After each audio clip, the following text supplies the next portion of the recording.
Hello, everyone. Sorry we're a little late today. As you know, the president had two events this morning, so we didn't want our unprecedented transparency to get in the way of lunch, so we're glad that you all had a few moments there to eat, so our delay was hopefully useful and helpful to you guys. I have an announcement on the Trump administration's unwavering support for our farmers. Today, Secretary of Agriculture Sonny Perdue and Senior Advisor Ivanka Trump announced the launch of the Farmers to Families Food Box Program. This is a $3 billion program to support farmers and provide food to our most vulnerable communities. Senior Advisor Ivanka Trump and Secretary Perdue are doing very good work. Now I would like to focus on the Trump administration's unprecedented coronavirus response. Some have erroneously suggested that the Trump administration threw out the pandemic response playbook left by the Obama-Biden administration. What the critics fail to note, however, is that this thin packet of paper was replaced by two detailed, robust pandemic response reports commissioned by the Trump administration.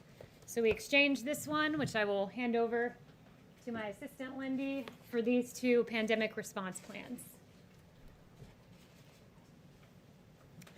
In 2018, the Trump administration issued our Pandemic Crisis Action Plan, one of the binders that I just handed to Lindy. Further, from August 13th to the 16th, the Trump administration conducted the Crimson Contagion 2019 Functional Exercise.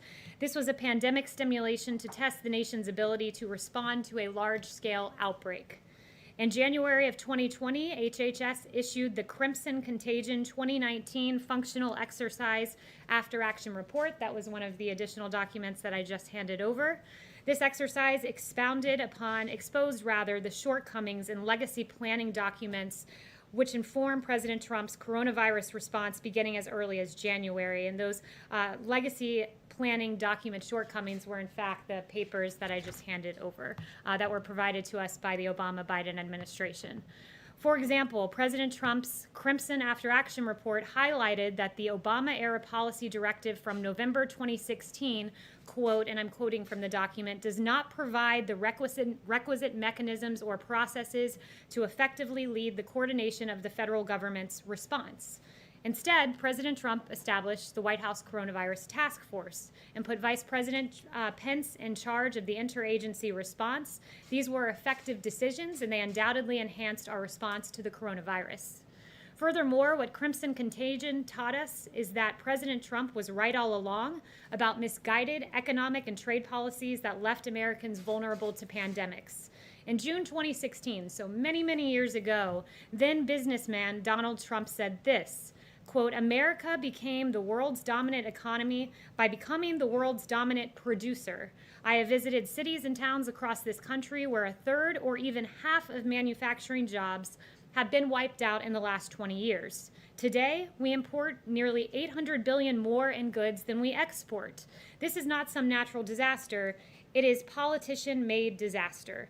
That was then candidate Trump, who has now implemented those policies as President Trump. And this forward-thinking vision contrasted with that of President Obama, who said, quote, Trump just says, well, I'm going to negotiate a better deal. Well, how exactly are you going to negotiate that? What magic wand do you have?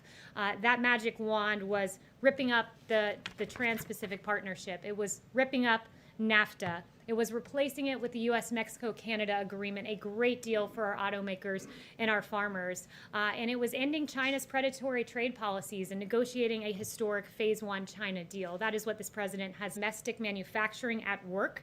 You saw this administration taking action to restructure and secure our stockpile of medical supplies. President Trump released a plan to restructure the Strategic National Stockpile yesterday, and he signed an executive order providing the authority to ensure America is producing critical goods necessary to build up our strategic stockpiles. The president's trip was an example of what he's been saying all along, that America must manufacture, that America must produce here in our interior. Additionally, the president launched Project Airbridge to bring supplies from all over the world to support America's frontline healthcare workers.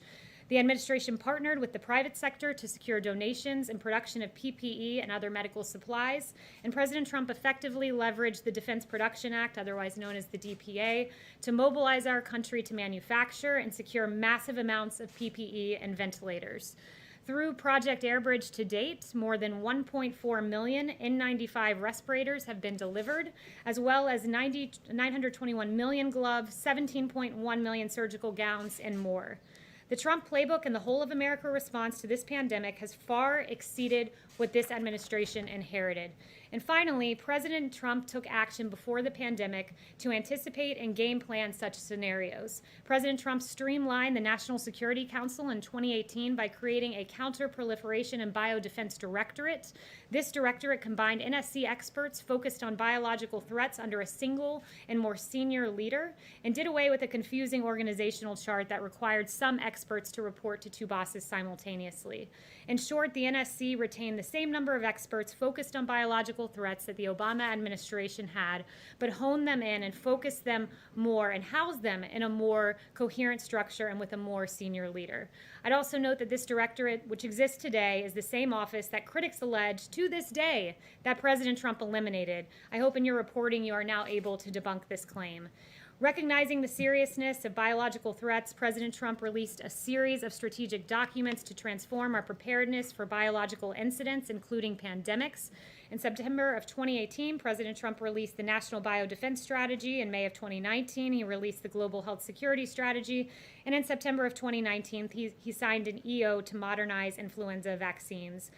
His leadership is evident in the early days of this pandemic and in the preparation before that. And these actions I've outlined today, these plans I noted, helped us as we approached what it was an unprecedented crisis. It helped us to deploy our resources and to deliver what I believe is one of the best responses we've seen in this country's history. And with that, I'll take questions. John. You talked about crimson contagion back in August. Did that exercise suggest that early and extensive testing would be critical in response to any pandemic?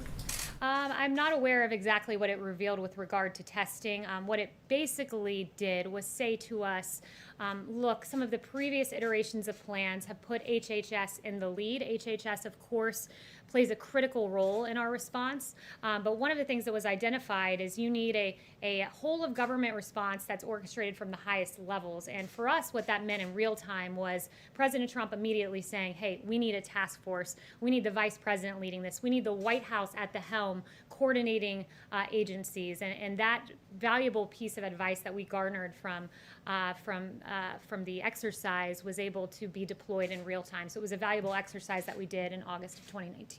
And going forward, will early and extensive testing now be among the recommendations that are put into any future plans? So we have not outlined a future plan just yet. We're still operating off of the one that was issued fairly recently in January of 2020. I think it's safe to say that we've learned a lot as we've moved forward and navigated this pandemic, and navigated the deploying of more than 90 million N95 respirators, 1 billion gloves, this really historic response. I think we've learned that working with the private sector has been very effective. We have an incredible, innovative private sector in this country, and to have a businessman at the helm and President Trump who was able to coordinate that was very effective, and I think will become the playbook for dealing with future pandemics. Kayleigh? I have two questions. So you replaced the Obama playbook with these two you say that you've developed. Is it in there that testing needs to be increased as soon as this is happening, and what about personal protective equipment?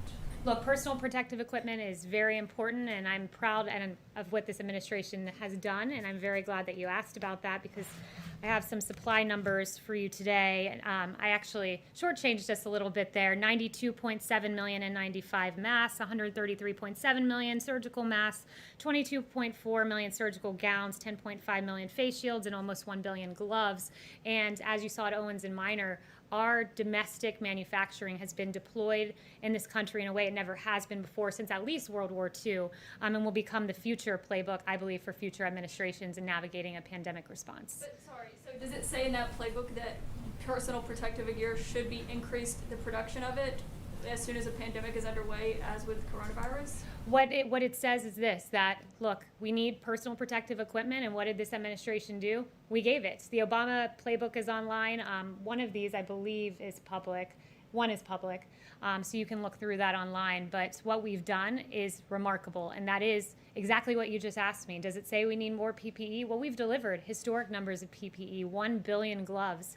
we'll continue to do that. We'll continue to fill the stockpile. We're ready for the fall. And this administration has acted in a way that I don't believe, certainly based on what I read in the Obama playbook, would have able to have deployed what this administration has done. Okay, Jeff? so I have a follow-up question. So I was just asking that because it seemed to take so long to get more masks and swabs and whatnot, which they're still dealing with now. But my other question is on Rick Bright. The president said yesterday that he probably should not be working in federal government anymore, but he is now expected to start his new job next week. Does the president still welcome him starting that new position? And can you clarify exactly what that job is? Well, it's interesting to ask about whether Rick Bright should start in a position because Rick Bright hasn't showed up for a position. He was transferred to lead a bold new $1 billion testing program. He's not yet shown up for work. He takes a $285,000 salary. That's extraordinary for a federal government salary. And he is still on taxpayer-funded medical leave, so he can work with partisan attorneys to malign this president. So Mr. Bright, he should perhaps show up for the job that he currently has. Jeff? Why does President Trump choose not to wear a face mask? Does he think it sends the wrong message? That's his choice. You know, he's tested each and every day. Those of us around him, when I'm in the Oval Office, I wear a face mask around him to protect him. He's very protected. He tests negative daily, and that's his personal choice. And I would note is consistent with the CDC guidelines, which say they recommend, but it's the personal choice of the individual. But at the very least, to set an example for the American people, Dr. Birx, Dr. Fauci today, they're both tested routinely, but they both had their face mask on in the Rose Garden. I think he did set an example. He set an example when he said to the West Wing, I want all of you wearing face masks in here. And he noted that, I believe it was 2 days ago. And that is over, above, and beyond what CDC guidelines say. But all of our staffers are wearing face masks, and that was at the direction of the president. I think that's a pretty good example. Yes. Kayleigh, thanks so much. I want to ask you about the FDA guidance on the Abbott tests. But firstly, you've talked about all of this preparation that the Trump administration did. But then how come on January 2020, the stockpile was as low as it was on supplies like face masks, like N95s? Yeah, it's a really good question. It's a really important question, and perhaps I should redirect your question to President Obama, who left the stockpile empty, and there was a USA Today fact check of that.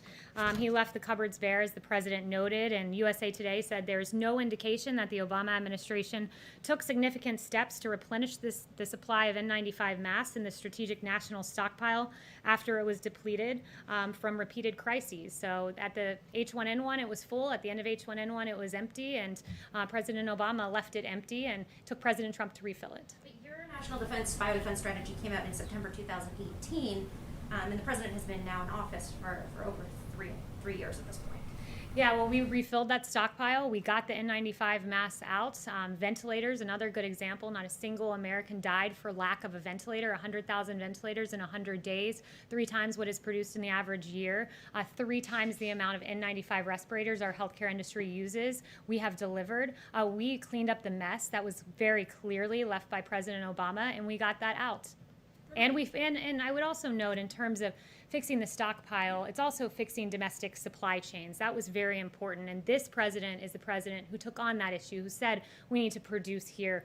We can't, as China hoards PPE, we need to have domestic manufacturing. So there was a systemic fix that needed to happen. And President Trump is the first president, in my knowledge, that has really, to this degree, took on that systemic fix. And then on the Abbott tests, these are the tests that you guys take every day, that we've been given every day. But these recent studies coming out, numbers like a third of cases may be missed, up to 48% of cases may be missed. Does that give this White House any pause? Are you considering potentially other tests? Does this change the way that you guys are going to move, going forward? Yeah, so I'm glad you asked that. It's very important. When the FDA gets any information that calls into question a test, they put it out there. It's incumbent upon them to make sure the American people have up-to-date information. Dr. Hahn, I spoke with him this morning. I actually spoke with him several times. He said we continue to recommend the tests. Secretary Azar says we have confidence in the test, otherwise it wouldn't be out on the market. That being said, they take any indication of false negatives very seriously. Some of these studies, Secretary Azar says he believes there was user error in them, meaning that the time transporting them might have affected the accuracy of the test. But to that end, what the FDA has said is that any negative test results that are not consistent with a patient's clinical signs, so if you're coughing, you get a negative test, it's an Abbott test, you should consider getting a second test. That's the guidance as of now. Yes. The president told Maria Bartiromo yesterday that he wasn't interested in talking to the Chinese President Xi Jinping right now. Why is that? Why would he not want to talk to him? He's very frustrated with China, and I'll leave it to the president as to when he does resume speaking with the Chinese leader. But look, China slow-walked this. I've shared with you guys before on human-to-human transmission. It was really important that the world knew of that aspect of the disease, but that information was slow-walked through the WHO. The genetic sequencing, likewise, was not given until a professor in Shanghai did so on his own. The president has repeatedly noted that, why are they letting flights out of China but not into China? These decisions put American lives at risk. Not just American lives, but lives around the globe. We know that this disease came from China, and why that information was not shared, some of the information I just suggested, is really unacceptable. So he's frustrated at this point, and I'll leave it to him. The president has quite often talked about having a warm relationship with President Xi. Is that now over? Has a chill set in? Well, I'll leave it to the president as to how to characterize their relationship. But, this is a president who, if anyone knows how to talk to China, it's him. He did get the Phase 1 China deal, $250 billion of purchasing of American products. It was a big deal and a big win for America, and it took President Trump to get that win. Yes. The president earlier in the Oval Office said that the Pentagon was developing a, quote, super-duper missile. Pentagon was asked about that shortly after the president made his remarks and declined to comment, referring it back to the White House. So I'm wondering if you can say what the president was describing. Yeah, I would just refer you back to the president remarks in the Pentagon. I don't have any new information on that at this point. Yes. Can you clarify, Kayleigh, when did the administration start replenishing the stockpile of PPE? And does that report get into that? The president immediately, when it was necessary to get more PPE for America's healthcare workers, immediately went into action. And I've listed out for you all of the results of those actions, which have been extraordinary, greatest mobilization of the private sector since World War II. And I would also note, I do have some new information. Taken before January 2020 regarding PPE and trying to replenish that? I did talk to Secretary Azar a little bit about this yesterday, and one of the things Secretary Azar said to me is, when we got to the federal government, we were on the brink of, we were in very hostile confrontations with several powers because of the Obama administration's foreign policy, and there were real bioterrorism threats, and that was the immediate threat that the administration focused on in terms of the stockpile. And immediately when it became clear a pandemic was the concern over bioterrorism, we transitioned as quickly as humanly possible and filled the empty cupboards left by President Obama. And I do have, if I can find it in here, some new information on ventilators just to show how extraordinary this administration's effort was on the stockpile, that we've shipped 766 ventilators overseas to our partners because no one here has died for the lack of a ventilator. So we've done so well and overperformed so much. We can say that we've committed over 15,000 ventilators to 40 countries by the end of July because that is American ingenuity. That is the government of President Trump, and that is the unprecedented partnership of this government and the private sector. Yes. Switching gears for just a moment, also in his interview with Maria Bartiromo the other day, the president suggested that people should be jailed for what he said earlier in the week was a very obvious crime. You're an attorney and the president's spokesperson. Perhaps you could lay out the elements of this crime. What crime was committed and in what way? I assume you're referring to the Obama administration and the unmasking and... The president calls Obamagate. What is it? What are the elements of that crime? Yeah, I'm really glad you asked because there hasn't been a lot of journalistic curiosity on this front, and I'm very glad that you asked this question. Look, there were a number of questions raised by the actions of the Obama administration. The Steele dossier, funded by the Democratic National Committee, the opposition political party to the president, was used to attain FISA warrants to listen in on conversations of people within the Trump campaign. There was the unmasking the identity of Michael Flynn, and we know that in a January 5th meeting in the Oval Office with President Obama, Sally Yates from the Department of Justice learned about the unmasking, not from the Department of Justice or from the FBI. She learned about it from President Obama and was stunned and could barely process what she was hearing at the time because she was stunned of his knowledge of that.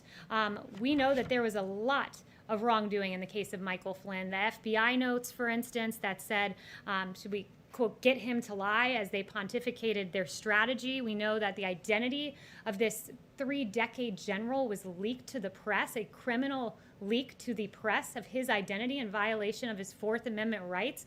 These are very serious questions. They've been ignored by the media for far too long, and I'm very glad that I think that is the second question that I have fielded on Lieutenant General Michael Flynn, because justice does matter. Those questions, they matter. To be clear, I heard you mention one thing you said was criminal, and that was what? The one thing that I've said that was criminal? The leaking of his name and the very real questions that have been raised. But if you want to start talking about wrongdoing in the administration, happy to go through Andy McCabe leaking to the Wall Street Journal and then lying about it. Happy to talk about James Clapper lying before Congress, saying the NSA does not monitor phone calls. That was an inaccuracy, to say the least, if not a lie. And John Brennan telling Congress that the bogus Steele dossier played no role in the Russia probe, when in fact we know it did and was the basis of attaining FISA warrants. So there's a lot of mistruths there that were said, many of them under oath. So I would point you to those and the many other real questions that I hope you all will pursue. So the president's view that those people should be jailed, the people you just mentioned? I never said that. Those are your words, not mine. But perhaps you should look into it and get me some answers. That is, after all, the job. That is, after all, the job of reporters, to answer the very questions that I've laid out, and I hope you guys will take the time to do it. And I also find it interesting, if we want to start talking about fabrication of crimes, we can litigate that case pretty publicly with James Clapper, who said what President Trump did with Russia pales, that Watergate paled in comparison. We can talk about Eric Swalwell lying and saying President Trump was working on behalf of the Russians. We can talk about Hakeem Jeffries lying and saying the president was a Russian asset. We can talk about Schiff saying there was ample evidence of collusion in plain sight when in fact there was not. We can talk about Mark Warner saying there's enormous amounts of evidence of collusion. We can talk about a CNN historian who said there was a smell of treason in the Trump-Russia probe when in fact for 3 years you all talked about collusion and there was none. And it was a huge injustice, not just to this administration, but to the American people who deserve truth, not the alleging of absolutely false allegations against this president. Yes. Thank you. France has pushed back against the comment by the CEO of Sanofi that the United Sorry, 1 second. I can't really. So I'll get to you next. Go ahead. France has pushed back by a comment by the CEO of Sanofi that the United States would be first in line for a vaccine if that firm develops because of initial funding by BARDA.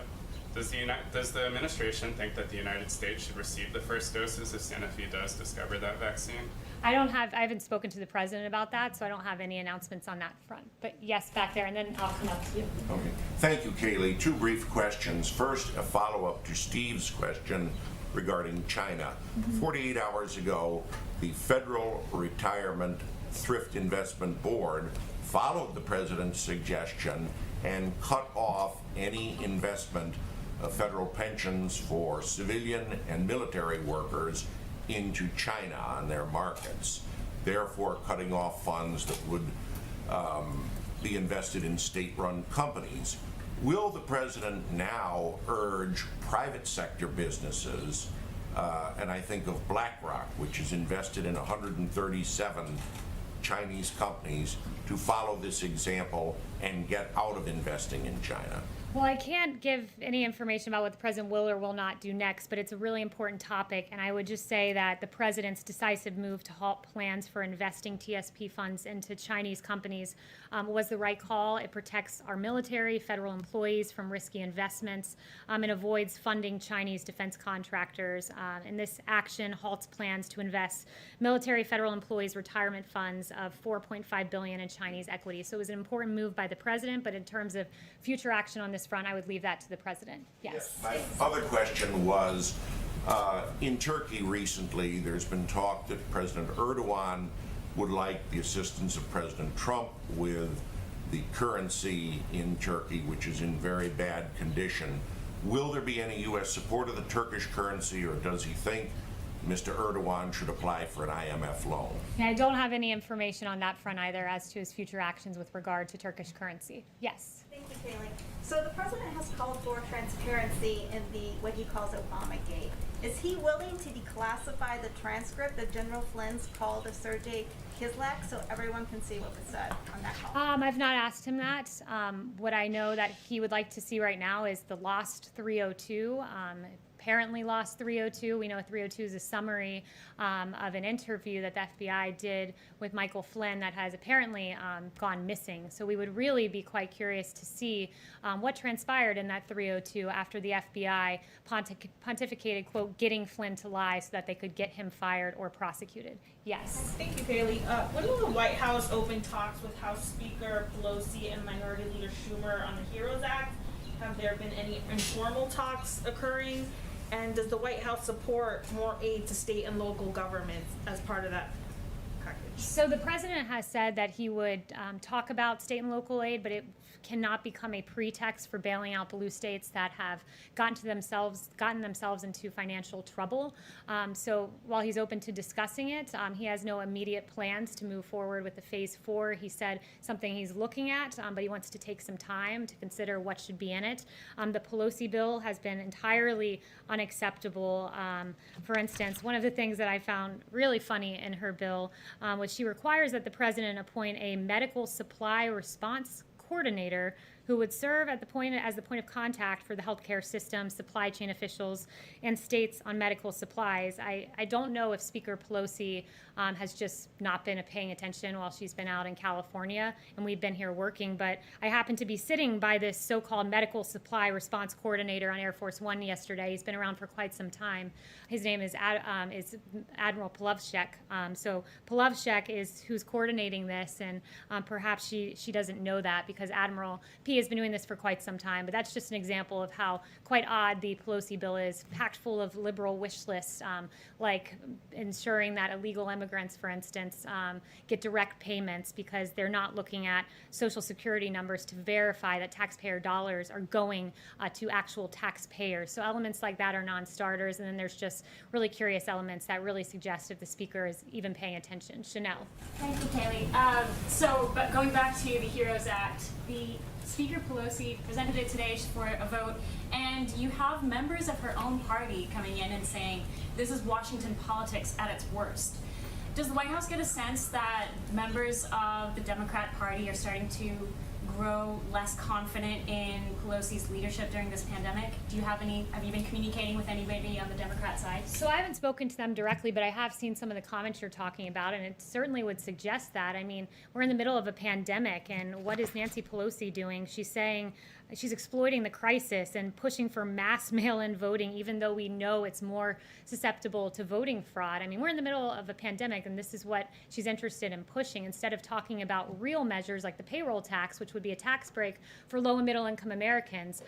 She's interested in removing the threshold for state and local tax deductions, which would essentially be a huge win for billionaires in California and New York. So it's really interesting right now that you have the party that says they're for working Americans saying let's remove the state and local tax threshold so that millionaires and billionaires get big payouts in states like California and New York. And you have the Republican Party and the party of President Trump saying let's lower the payroll tax so that low-income Americans who pay more payroll taxes than they do income taxes get a tax break. It's really interesting, the current posture of the two parties. Yes. Obama. Can I ask a question about Obama's stockpile?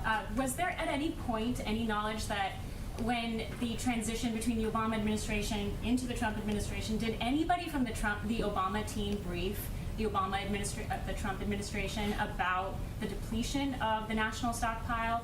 At one point, the PPE masks went down to below 2%, what the national need was.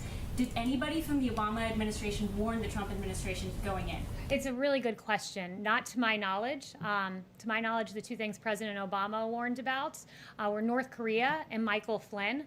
But what I do know is this: the Obama administration wasn't throwing ventilators into the stockpile. They were unmasking Lieutenant General Michael Flynn in the waning days of their administration. Yes. Thank you, Kayleigh. The president has, on the subject of the payroll tax cut, the president has said that should be a part of the next stimulus bill, but he's also indicated that there are discussions for more direct payments. So does he favor one or the other, or does he think you can do both?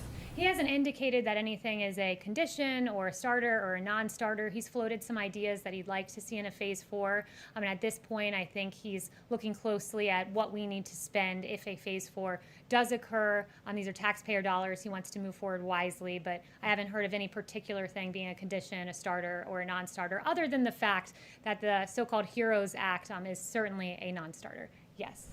Thank you, Kayleigh. In a previous life as a Harvard Law student, in 2015, you were vocally against the U.S. Supreme Court's decision in favor of same-sex marriage, calling arguments for it farcical blabber. Do you think that's consistent with the president's views? Look, I'm not up here to give my personal views on anything. What I'd say is that I'm very proud of this administration, which has been fair and equitable and just to all Americans and open to all Americans, as he should be. I think our views are entirely consistent, and I'm not up here to give my views on a Supreme Court case from many years ago. Yes. Consistent when the president said that he's fine with the decision and considers the matter settled. I stand behind the president. I stand behind his views. I'm here to represent the president and not to pontificate about Supreme Court cases from long ago.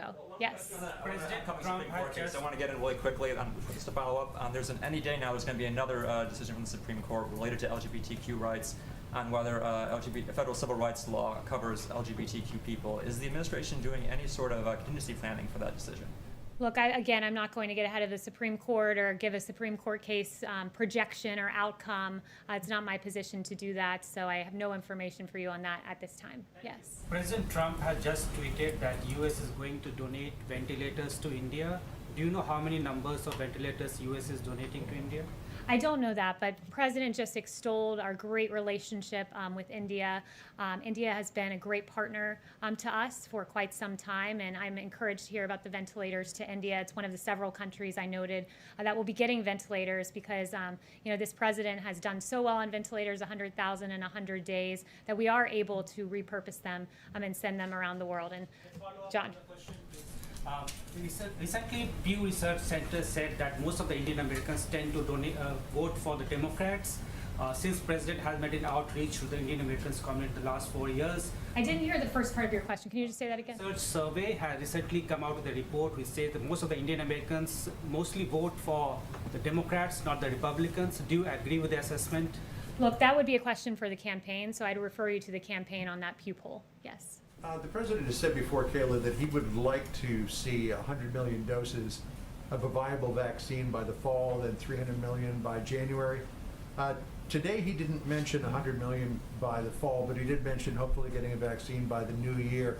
Is he tempering expectations of what might be possible? Is he still hoping for 100 million doses by the fall? No, this president is not tempering expectations. In fact, I think we should be very encouraged about what we heard today from Dr. Salawi, that the early data from clinical trials for coronavirus vaccine data makes him confident that we will have a vaccine by the end of 2020. Operation Warp Speed is a great new innovative operation that I think will take us to getting a vaccine, as Dr. Salawi said, in short order.